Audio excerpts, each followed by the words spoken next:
A história do Pequeno Príncipe. Era uma vez um homem que se tornou aviador, mas antes disso era um menino que adorava desenhar. Certa vez, na sua casa, decidiu ler um livro sobre florestas e viu uma história muito impressionante de uma jiboia engolindo um animal. Refletiu sobre este desenho e decidiu fazer o seu próprio desenho, chamando assim de desenho número 1. Ele pegou este desenho, sua obra-prima, e mostrava para as pessoas grandes. E perguntava-lhes: este desenho lhe causa medo? As pessoas olhavam e respondiam: mas por que um chapéu me traria medo? Mas este desenho não é um chapéu, é de uma jiboia engolindo um animal.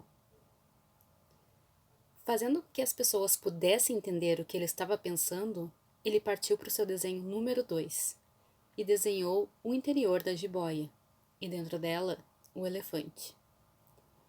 As pessoas desencorajaram ele, disseram para ele partir para outras coisas. E ele ficou pensando: o que eu poderia fazer? Mesmo assim, ele guardou esse desenho número 1, e cada vez que encontrava uma pessoa grande, ele mostrava esse desenho. Quando as pessoas respondiam que estava vendo um chapéu, ele parou de falar sobre as estrelas, sobre as florestas e sobre as jiboias. A partir dali ele começou a falar sobre golfe, gravatas e política. Um dia, este piloto fez um pouso forçado no deserto e adormeceu à noite ali. Estava isolado como um náufrago no oceano. Ao amanhecer, acordou com uma vozinha dizendo: por favor, desenhe um carneiro. O quê? Desenha um carneiro. Surpreso com aquele homenzinho, que não parecia uma criança perdida no deserto, perguntou o que fazia ali, mas ele só pedia um desenho de carneiro. Quando o mistério é impressionante demais, a gente não ousa desobedecer. Por mais absurdo que parecesse, o homem tirou do bolso uma folha de papel e uma caneta, mesmo dizendo ao homenzinho que não sabia desenhar. Este disse: não tem importância, desenha um carneiro. Como jamais tinha desenhado carneiros, fez o meu desenho número 1. E ele logo disse: não quero um elefante numa jiboia. É perigoso demais e tomará espaço demais onde eu moro. Preciso de um carneiro. Nenhum desenho que o piloto fizesse lhe agradava. E então, já perdendo a paciência, ele desenhou uma caixa e disse: o carneiro que queres está na caixa. E ficou imensamente surpreso quando ele disse: era assim mesmo que eu queria. E seguiam no deserto quando o pequeno príncipe perguntou o que era o avião e se voava. Ele estava impressionado com aquela máquina. O piloto, orgulhoso, disse que voava sim. E logo o pequeno príncipe concluiu que ele tinha caído do céu, dando uma gargalhada. Então tu também vem do céu? De que planeta tu és?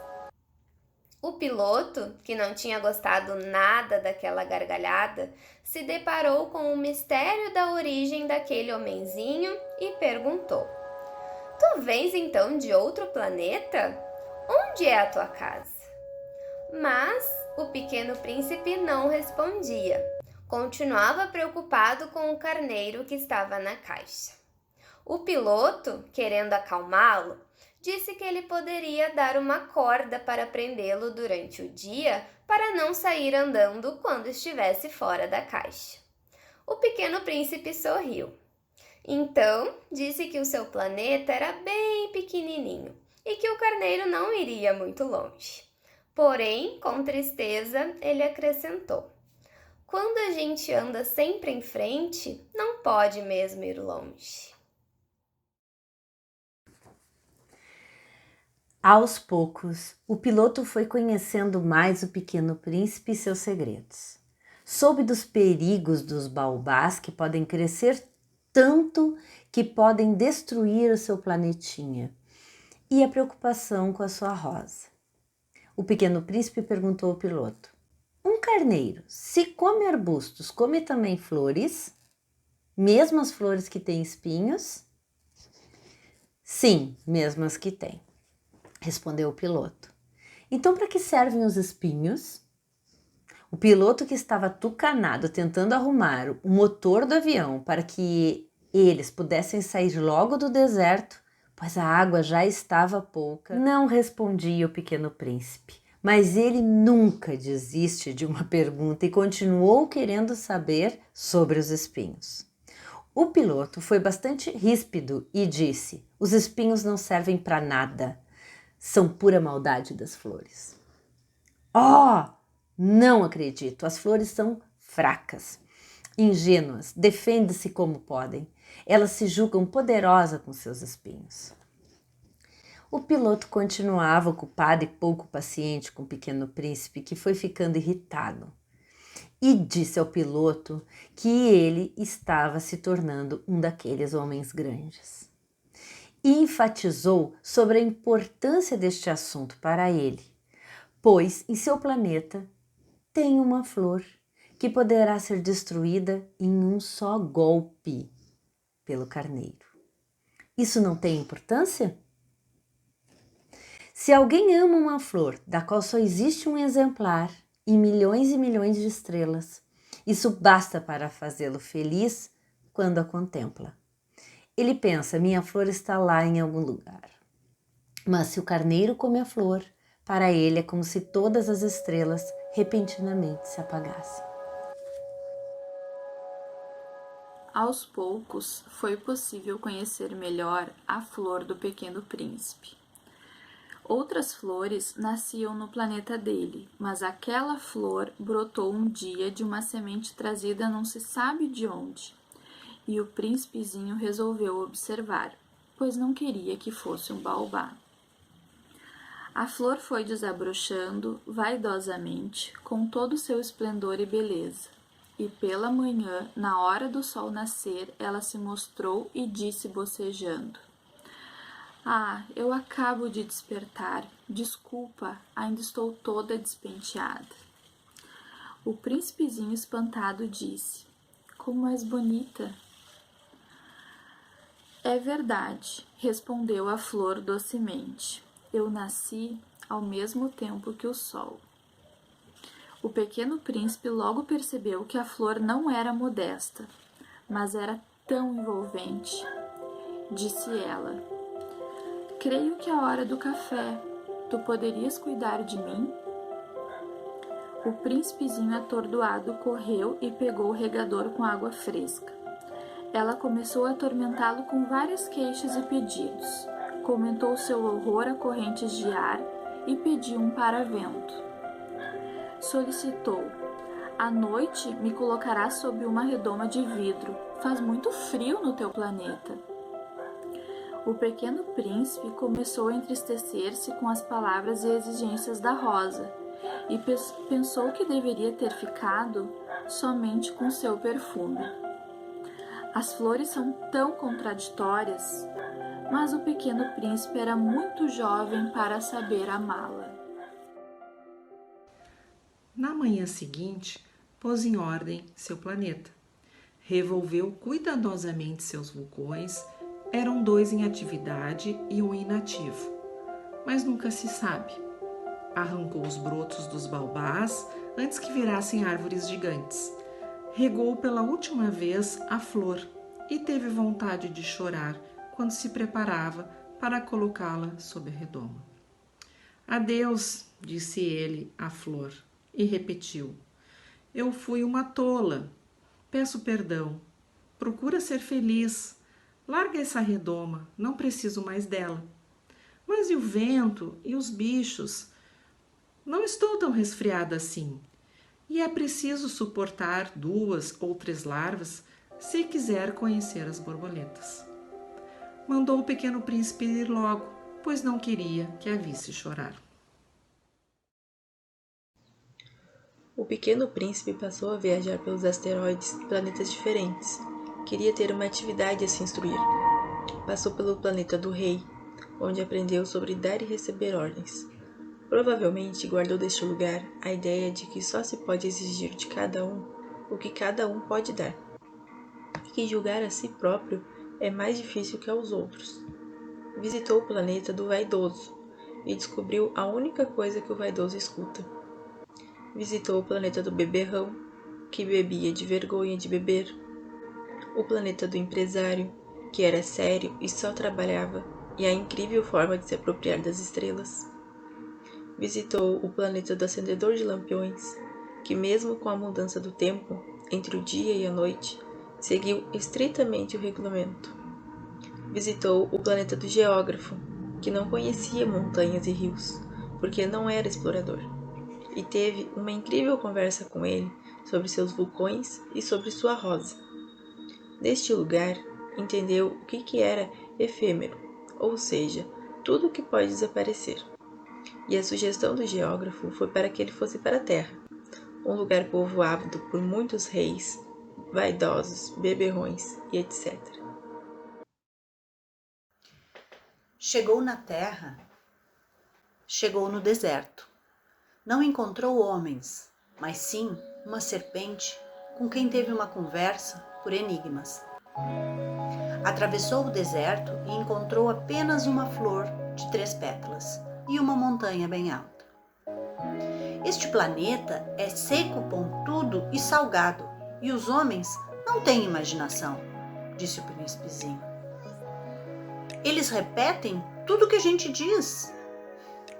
Era o eco, mas o príncipezinho não sabia.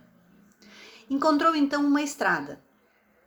Isso poderia levar aos homens, mas chegou em um jardim cheio de rosas. Ele ficou muito infeliz, porque sua flor tinha lhe dito que ela era a única de sua espécie em todo o universo. E eis que ele havia encontrado 5.000 iguaizinhas em um único jardim. Entristecido, ele encontra uma raposa. Convida-a para brincar. E ela diz: não posso, pois ninguém me cativou. E ele quis saber o que era cativar. Mas a raposa estava falando, contando sobre o que os homens faziam. E na sua perspectiva, os homens só caçavam e criavam galinhas. Mas o príncipe insistiu: o que é cativar? É uma coisa muito esquecida, diz a raposa. Significa criar laços. Criar laços? Exatamente, diz a raposa. Tu és para mim, se não um garoto, igual a muitos outros garotos. E eu não tenho necessidade de ti. E tu não tens necessidade de mim. Não passo a teus olhos de uma raposa igual a tantas outras. Mas, se tu me cativares, nós teremos necessidade um do outro. Serás para mim único no mundo, e eu serei para ti única no mundo. O príncipezinho pensou e falou: existe uma flor. Creio que ela me cativou. A raposa concorda e conta sobre sua vida monótona. E agora que conheceu o príncipezinho, pode alegrar-se com o trigo que lembrará seus cabelos e com o som dos seus passos, que não mais a assustará. A raposa pede então para o pequeno príncipe que a cative e dá dicas de como fazer isso. Fala para ele sobre o olhar, que pode dizer muito mais que muitas palavras. Afinal, a linguagem é uma fonte de mal-entendidos. O príncipezinho volta e a raposa o alerta. Se tu vem, por exemplo, às 4 da tarde, às 3 eu começo a ser feliz. Quanto mais a hora for chegando, mais feliz eu estarei. E às 4 horas estarei inquieta e agitada e descobrirei o preço da felicidade. Se tu vens a qualquer hora, nunca saberei quando devo preparar o meu coração. Na hora da despedida, falaram da tristeza da separação e sobre o que realmente vale a pena quando se cativa. A raposa disse para ele encontrar as rosas e na volta ela lhe contaria um segredo. Quando o Pequeno Príncipe encontrou as rosas, entendeu então que a sua rosa não era igual àquelas rosas, porque ele a tinha cativado. Regou, colocou a redoma, matou algumas larvas, escutou ela queixar-se, gabar-se ou até calar-se. E ali ele entendeu: ela é a minha rosa. Voltou a raposa e despediram-se. E ela lhe contou o segredo. O segredo é muito simples, só se vê bem com o coração. O essencial é invisível para os olhos. A raposa explica a importância do tempo dedicado à sua rosa, e isso é que faz ela ser tão importante. Tu te tornas eternamente responsável pelo que tu cativas. Tu és responsável pela tua rosa. E ele foi embora. Na viagem, ele ainda encontra o guardador de chaves, o vendedor de pílulas, e volta e encontra o aviador. E o final dessa história nós não vamos contar aqui. Eu espero que ela tenha cativado você.